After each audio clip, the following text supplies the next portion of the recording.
أما بعد فأعوذ بالله من الشيطان الرجيم بسم الله الرحمن الرحيم سبحان الذي أسرى بعبده ليلا من المسجد الحرام إلى المسجد الأقصى الذي باركنا حوله لنريه من آياتنا إنه هو السميع البصير آمنت بالله صدق الله مولانا العظيم وبلغنا رسوله النبي الكريم ونحن على ذلك لمن الشاهدين والشاكرين والحمد لله رب العالمين۔ 15واں پارہ شروع ہوتا ہے سبحان الذی اسریٰ کے الفاظ سے، اور اس سورت کا نام سورہ اسریٰ بھی ہے۔ اور اس وقت جو آیت پڑھی ہے پہلی آیت، اس میں سے صرف ایک لفظ درکار تھا، وہ ہے بارکنا حولہ۔ اللہ تعالیٰ فرما رہے ہیں کہ ہم نے یہ جو مسجد اقصیٰ ہے اس کے ارد گرد برکتیں نازل کی ہیں۔ دنیا کا ہر شخص چاہتا ہے، ہر شخص کی خواہش ہوتی ہے کہ میری ضروریات بھی پوری ہو جائیں، میری پریشانیاں بھی ختم ہو جائیں، مجھے عزت بھی ملے، مجھے سکون دل کے بھی سامان ہو جائیں۔ ان تمام چیزوں کو اگر یکجا کر لیا جائے تو اسی کا نام برکت ہے۔ آج جس موضوع پر گفتگو کرنی ہے وہ ہے حصول برکت۔ برکت کیسے حاصل ہوگی اور برکت کیسے حاصل ہوگی، اس پر گفتگو تو بعد میں ہوگی۔ اس سے پہلے یہ سمجھنے کی ضرورت ہے کہ برکت ہے کس چیز کا نام، کس چڑیا کا نام ہے۔ بعض لوگ یہ سمجھتے ہیں کہ کسی چیز میں کثرت کا نام برکت ہے، کہ صاحب مثال کے طور پر ایک شخص کی جیب میں 1000 روپے تھے اور جناب علی اس کا ذریعہ آمدنی اور بڑھ گیا تو بھائی آمدنی میں برکت ہو گئی۔ یقیناً یہ برکت ہوئی ہے، لیکن برکت صرف بڑھوتری کا نام نہیں ہے، بلکہ برکت اس چیز کا نام ہے کہ پیسے چاہے اتنے ہی ہوں لیکن اتنے پیسوں میں عام حالات میں کام نہیں ہوتے تھے اور اللہ میاں نے کروا دیے سارے کام۔ یہ کیا چیز ہے؟ یہ خیر و برکت ہے۔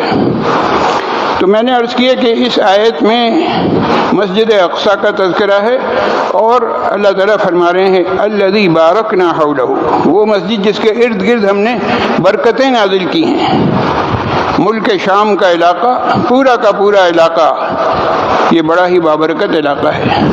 یہ سرزمین انبیاء کہلاتی ہے۔ انبیاء اکرام علیہم الصلاۃ والسلام کی ایک کثیر تعداد یہاں آتی رہی ہے، اور یہ تو تھی روحانی برکت۔ ظاہری طور پر بھی وہ علاقہ بڑا سرسبز و شاداب، بڑا ہی وہاں کی زمین جو ہے بڑی زرخیز زمین ہے۔ یہ مسجد اقصیٰ پر اس وقت جو یہودیوں کا قبضہ ہے، تو یہودیوں نے جو قبضہ کیا ہے وہ صرف اس لیے نہیں کہ مسجد اقصیٰ ان کے نزدیک قابل احترام ہے۔ وہ قابل احترام ہے یا نہیں ہے وہ بات ثانوی حیثیت رکھتی ہے۔ اصل بات یہ ہے کہ یہودیوں نے جگہ چھانٹی ہے ایسی کہ بڑی ہی ٹاپ کلاس جگہ، بڑی ہی زرخیز زمین، بڑی ہی خوبصورت سرسبز و شاداب۔ تو میں عرض یہ کر رہا تھا کہ برکت کا مفہوم جو ہے بہت وسیع ہے، اور برکت حاصل کرنے کے ذرائع بھی بے شمار ہیں۔ اللہ تعالیٰ نے ہمیں شب و روز، صبح کی زندگی شروع ہوتی صبح سے لے کے شام تک، قدم قدم پر ہمیں بتا دیا تم اس طرح سے برکت حاصل کر سکتے ہو، اس طرح سے حاصل کر سکتے ہو، اس طرح سے حاصل کر سکتے ہو۔ کھانا کھانے بیٹھو تو دعا بتا دی، بسم اللہ وعلی برکت اللہ، اللہ کے نام سے میں شروع کر رہا ہوں، اور میں اللہ سے برکت کا طلبگار ہوں کہ اللہ تعالیٰ اس کھانے میں برکت دے دے۔ کیا معنی ہے؟ کہ کھانا تھوڑا ہو پیٹ بھر جائے، کھانا میں کھا لوں وہ میرے لیے صحت کا باعث بن جائے، کھانا میں کھا لوں اور اس کھانا کھانے کے بعد مجھے شوق ہو عبادات کا، عبادات میں لذت حاصل ہو۔ یہ کیا ہے؟ یہ برکت ہے۔ اور اگر اس کے برعکس صورت حال ہے کہ کھانا کھا لیا اور عبادت کرنے کے لیے دل نہیں چاہ رہا، یہ کیا ہے؟ یہ بے برکتی ہے۔ یا کھانا تھا اچھا خاصا، کھاتا جا رہا ہے، پیٹ نہیں بھر رہا، کیوں؟ اس لیے کہ اس نے بسم اللہ نہیں پڑھی۔ جب بسم اللہ نہیں پڑھی تو شیطان بھی شامل ہو گیا، اور جب شیطان شامل ہو گیا تو عام حالات میں اگر 2 روٹیاں کھا رہا تھا تو پتہ چلا 4 بھی کھا رہا ہے، پھر بھی پیٹ نہیں بھر رہا۔ یہ کس چیز میں برکت تھی؟ کھانے میں برکت تھی۔ اللہ کے رسول صلی اللہ علیہ وسلم نے دعائیں بتلائی ہیں، دودھ پیو تو اس کے بعد دعا مانگو، اللہم بارک لنا فیہ وزدنا منہ، اے اللہ یہ آپ کی نعمت ہے، میں اس کو پی رہا ہوں، آپ اس میں برکت عطا فرمائیے، وزدنا منہ، اور اس کو بڑھا دیجئے۔ یہ نہیں کہ آج مل گیا تو کل نہ ملے، نہیں، بار بار مجھے ملتی رہی یہ نعمت، میں اس نعمت کا محتاج ہوں، میں طلبگار ہوں۔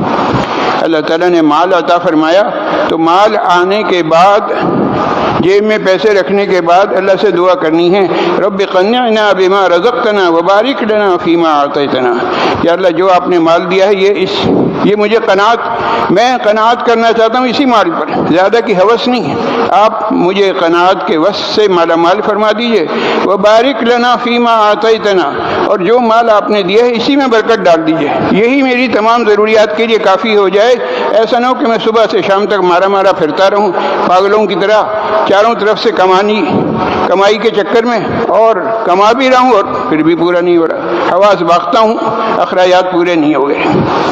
اسی طرح سے وضو جب ہم کرتے ہیں تو وضو کے درمیان کی دعا ہے، اللہم اغفر لی ذنبی ووسع لی فی داری وبارک لی فی رزقی، اپنی مغفرت کے لیے بھی دعا کرنی ہے، یہ بھی دعا کرنی ہے کہ یا اللہ جس گھر میں میں رہ رہا ہوں یہ گھر میرے لیے ناکافی اور تنگ و تاریک ہے، آپ اس کو وسیع کر دیجئے۔ اللہم اغفر لی ذنبی، اے اللہ میرے گناہ معاف فرما دیجئے، ووسع لی فی داری، میرا گھر وسیع کر دیجئے، وبارک لی فی رزقی، اور میرے رزق کے اندر بھی برکت عطا فرما دیجئے۔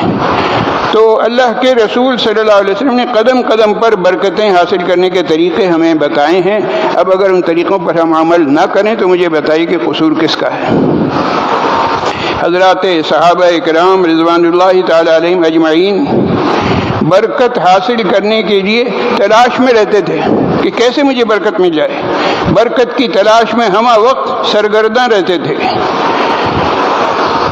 اسی زمانے کا واقعہ ہے کہ ایک شخص اپنا گھوڑا لے کر آیا بازار میں، کہتا تھا مجھے گھوڑا بیچنا ہے، اور اس نے اس کی قیمت لگائی 300 درہم۔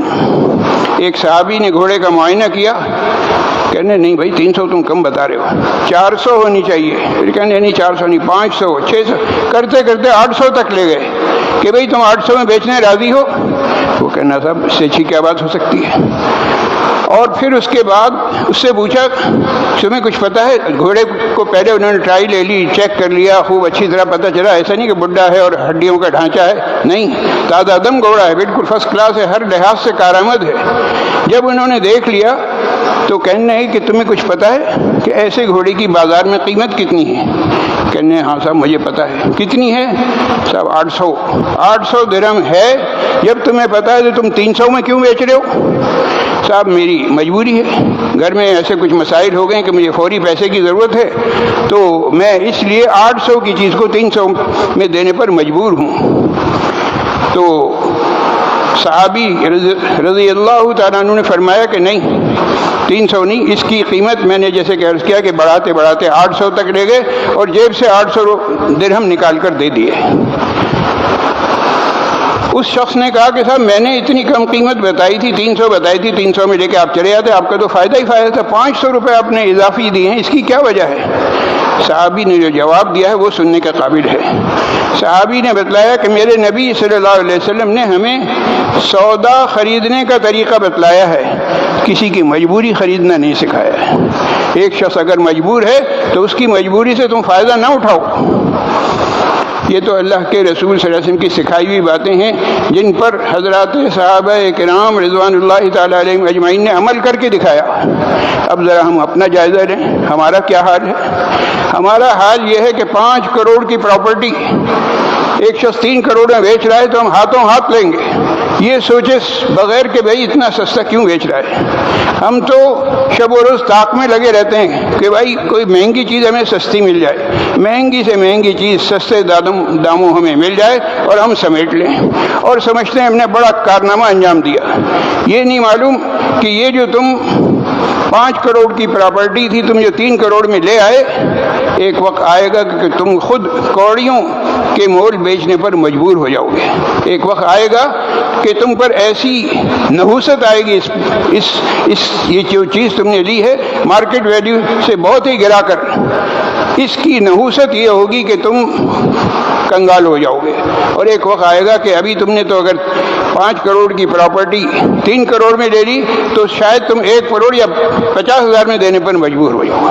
یہ نوبت کیوں آ رہی ہے؟ یہ نحوست ہے دوسرے کی مجبوری خریدنے کی۔ تو اللہ کے رسول صلی اللہ علیہ وسلم نے ہمیں یہ نہیں سکھایا کہ دوسرے کی مجبوری خریدو، سودا خریدو، اور سودا خریدنے کا طریقہ ہے جو مارکیٹ ریٹ ہے اس کے لحاظ سے اسے پیسے دو، مارکیٹ ویلیو کے لحاظ سے پیمنٹ کرو، پھر دیکھو تمہارے مال میں کیسے برکت ہوتی ہے۔